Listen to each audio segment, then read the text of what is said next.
Ya, hola chicos, estamos en la serie de videos donde estamos hablando de las biomoléculas o moléculas orgánicas de importancia biológica, que eran cuatro principalmente: hidratos de carbono, lípidos, proteínas y ácidos nucleicos.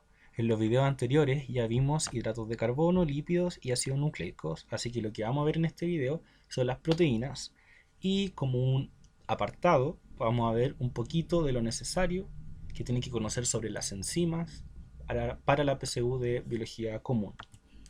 Bueno, las proteínas son polímeros cuyo monómero son los aminoácidos. ¿Ya? Las proteínas están compuestas por chons, o sea, por carbono, hidrógeno, oxígeno, nitrógeno y azufre.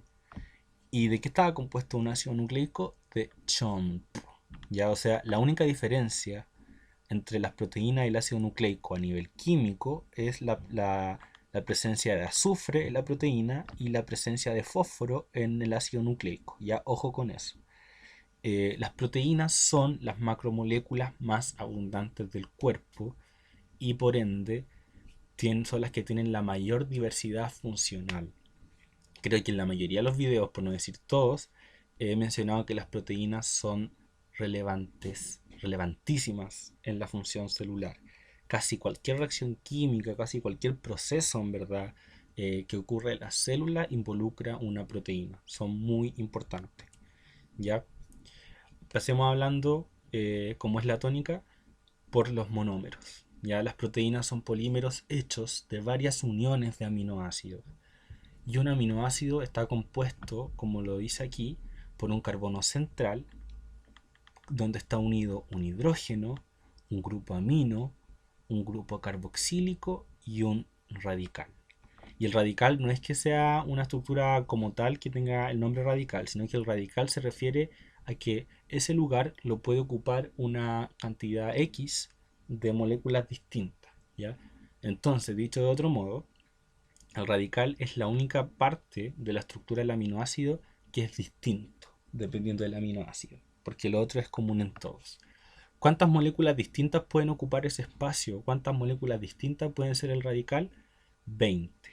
Ya, por eso aquí dice el grupo radical varía entre 20 posibilidades.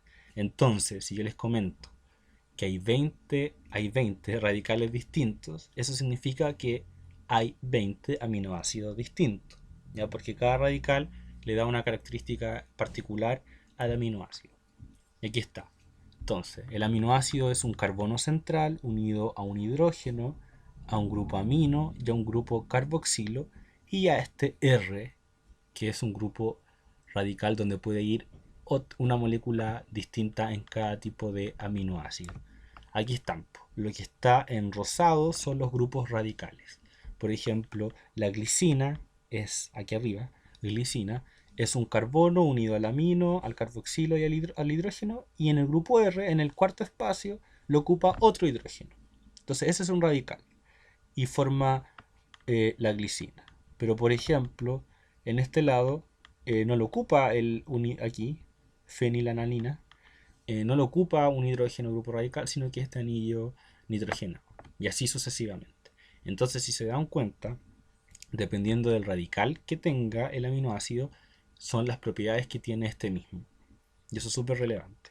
Tienen que saber entonces que existen 20 aminoácidos diferentes. Y dentro de esos 20 aminoácidos diferentes, hay 10 que nosotros como seres vivos, como seres humanos, no los podemos sintetizar. Son 10, que son estos que salen en esta tabla. A esos aminoácidos que nosotros no los podemos crear por nosotros mismos, pero que los necesitamos, se les denomina aminoácidos esenciales. ¿Es necesario aprendérselo los nombres? No. Hay colegios que yo sé que lo hacen, pero es una estupidez y una pérdida de tiempo. La PC no les va a preguntar nunca cuáles son los aminoácidos esenciales. O sea, que se los digan uno por uno. Lo que sí les va a preguntar, o les puede preguntar, mejor dicho, es a qué se refiere con el concepto de aminoácido esencial. Entonces son los que debemos incorporar en la dieta porque nosotros no los podemos sintetizar. Eso es súper clave. Bueno, un aminoácido se une a otro aminoácido y así sucesivamente para formar cadenas peptídicas y finalmente una proteína a través de un enlace que se llama enlace peptídico. Y ese enlace peptídico se forma, miren bien acá, entre el grupo carboxilo de un aminoácido y el grupo amino de otro. De memoria eso. Y ese proceso también ocurre por condensación o deshidratación, al igual que los otros tipos de enlace que hemos visto. Y si yo quiero romper el enlace peptídico, también lo puedo realizar a través de una hidrólisis, a través de la reacción contraria. Ya para que lo tengan en cuenta también, que no es difícil acordarse de esto. Ya si sabemos que tanto en las proteínas como en los ácidos nucleicos y en los carbohidratos, las cadenas, los enlaces se forman por deshidratación y se rompen por hidrólisis, no les va a costar mucho aprenderlo, pero aún así se les olvida. ¿Ya?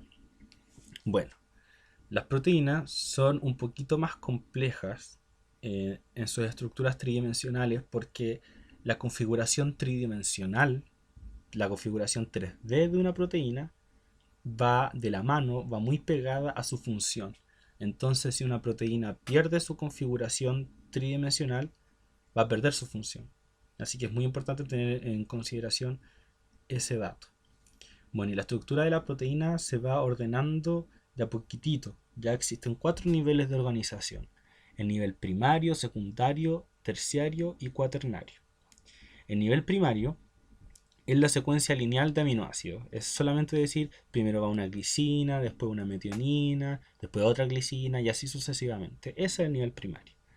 El nivel secundario ya es cuando estos aminoácidos empiezan a formar los primeros enlaces o las primeras acercamientos por distintos tipos de afinidad. Y en el nivel secundario voy a tener dos tipos de estructuras: láminas, estructuras de tipo láminas plegadas beta, o pueden ser hélices alfa. Los vamos a ver después. El nivel terciario es el importante. El nivel terciario es lo que yo me refería con configuración tridimensional. Y es la configuración típica de la proteína y la configuración que en donde adquiere, como sale ahí subrayado, adquiere funcionalidad. Y el nivel cuaternario es cuando se unen ciertos niveles, o sea, ciertas proteínas de nivel terciario. Eso ya es más, no es que sea raro, pero no son tantas las proteínas de nivel cuaternario. Hay varias proteínas que se quedan en el nivel terciario y basta. ¿Ya? Aquí está. Entonces, nivel primario, la línea formada de un aminoácido al lado del otro. El nivel secundario es cuando estos aminoácidos empiezan a hacer combinaciones o se empiezan a unir por puentes de hidrógeno, por puentes de disulfuro, etc.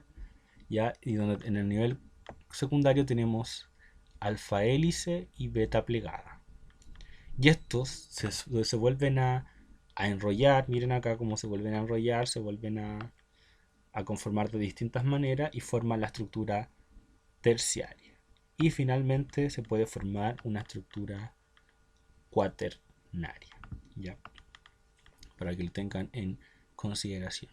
Ahí está la alfa hélice y la beta plegada, que son distintas conformaciones en el espacio. A nivel terciario también pueden haber otro tipo de interacciones, por ejemplo, interacciones hidrofóbicas, polar con apolar, polar con polar, puentes que se unen a través de azufres, que se llaman puentes disulfuro, pueden haber enlaces por afinidad eléctrica, puentes de hidrógeno, etcétera. Ya para que lo tengan en consideración. ¿Cuáles son las funciones de la proteína? Muchas. ¿Se las tienen que aprender todas? Sí. Y se tienen que aprender ejemplos de cada una. Entonces aquí tenemos, por ejemplo, función transportadora de la proteína. Tenemos el caso de las proteínas que están en la membrana, que funcionan como transportadoras o como bombas, ¿ya? Y la hemoglobina es otro caso u otro ejemplo de una proteína con función transportadora, porque sabemos que la hemoglobina transporta oxígeno en la sangre. Función estructural. Por ejemplo, la elastina, el colágeno y la queratina, que forman parte de tejidos de resistencia física, por ejemplo en la piel, en el pelo, ¿ya? Y las proteínas del citoesqueleto, pues las proteínas del citoesqueleto también forman parte y tienen una actividad que tiene como función ser parte de la estructura. Otra función es la función hormonal. Muchas hormonas están hechas de proteínas. Ejemplo, insulina, glucagón, que las sintetiza el páncreas y que tienen que ver con la homeostasis de la glucosa. Función defensiva. Los anticuerpos, que son nuestras moléculas de defensa inmunológica, también están hechas de proteínas. También hay proteínas que participan en el proceso de la coagulación, que para que cicatrice la piel, ¿ya? También tiene una función homeostática o reguladora, por ejemplo, del pH. El pH de la sangre se regula a través de proteínas. Las proteínas son receptoras. A nivel de las membranas celulares hay receptores que van reconociendo hormonas o cualquier otra sustancia para que pueda existir comunicación entre las células, o como dice aquí, reconocimiento y señalización celular. Las proteínas también tienen función enzimática, tanto así que decimos que todas las enzimas son proteínas. Y las enzimas, como lo vamos a ver más ratito, son biocatalizadores. Aquí sale, enzimas biocatalizadores, que significa, en palabras simples, que aumentan la velocidad de las reacciones químicas. Las proteínas también tienen una función contráctil, que significa que la contracción de los músculos tiene que ver con la participación directa de dos proteínas que son la actina y la miosina. Y finalmente hay otra función que es de reserva energética, por ejemplo en el caso del huevo, la ovoalbumina o la gliadina del trigo, que son reservas de aminoácidos en esos seres vivos, ¿ya? Para que lo tengan en cuenta, aprendérselas todas. Bueno, y como les dije, una de las funciones centrales de las proteínas son la estructural en el sentido de que las enzimas son proteínas, ¿ya? Y las enzimas son relevantes en los seres vivos porque permiten la existencia de la vida misma, porque aceleran las reacciones aceleran las reacciones químicas al aumentar la velocidad de las reacciones, ¿ya? Y a una sustancia que aumente la velocidad de una reacción se le llama catalizador. Y en el caso particular de las enzimas, como están hechas de proteína, son orgánicas, entonces se les llama biocatalizadores.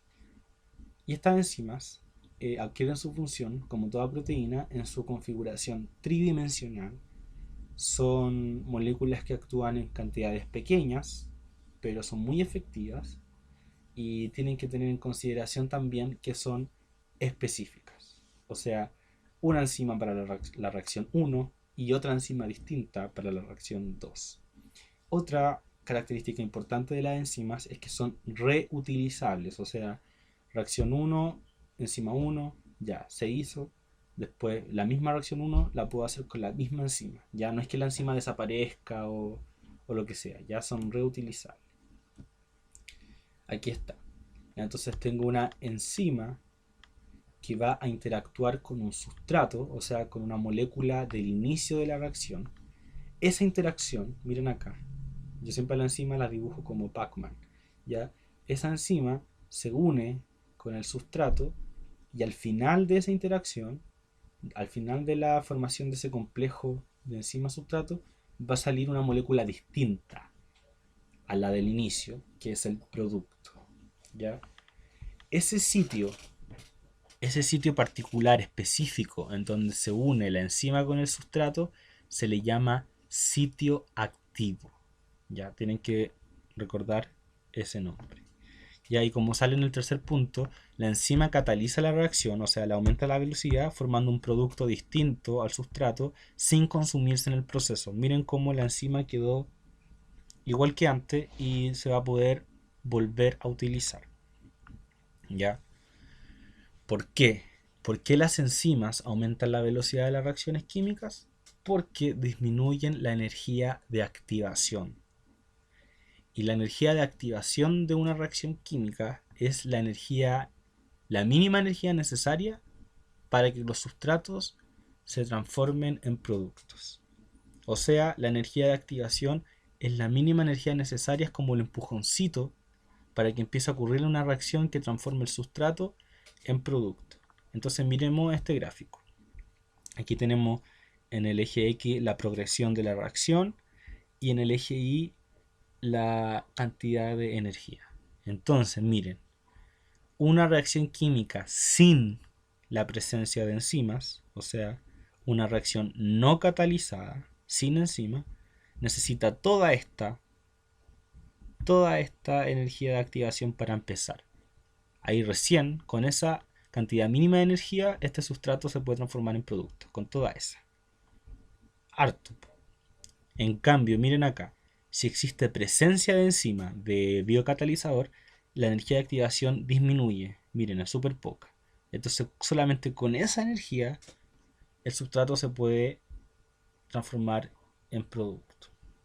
Esa es la gracia de la enzima. ¿Cómo lo hace? Ya es otro tema que la PSU pregunta porque es mucho más complejo. Ya, o sea, cómo disminuye esa energía de activación.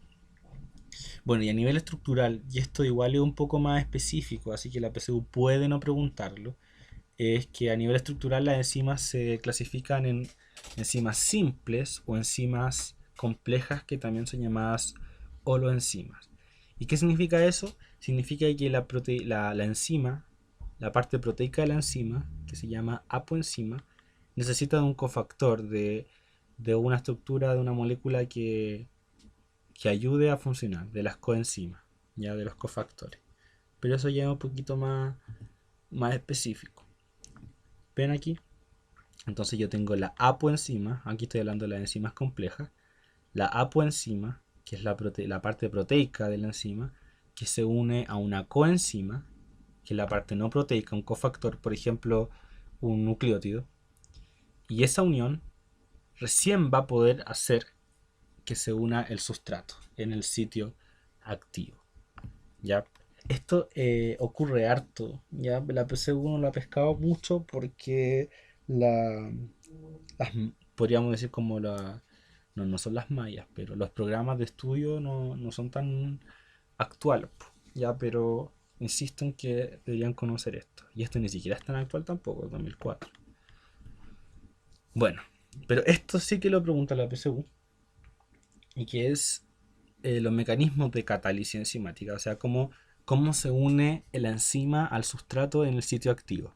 Y se han propuesto dos modelos, el modelo de llave cerradura y el modelo de encaje inducido.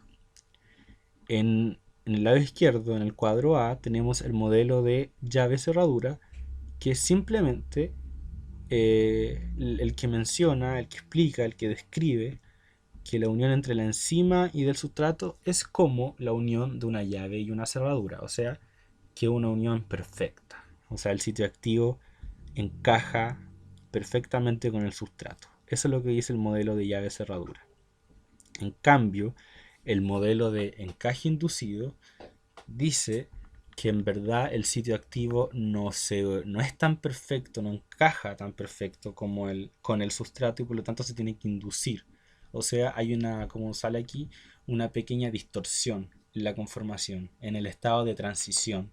Pero después cuando sale el producto, la enzima vuelve a su estructura original. Estos dos entonces son los modelos propuestos y se ha descubierto que en verdad hay de las dos formas, entonces no podemos decir una sí y la otra no. Bueno, eso con respecto a la catálisis, la forma de la catálisis. Ahora, ¿cuáles son los factores que afectan la actividad enzimática? Esos cuatro. El pH, la concentración de sustrato, la temperatura y la presencia o no, la ausencia de cofactores. ¿Qué quiere decir esto?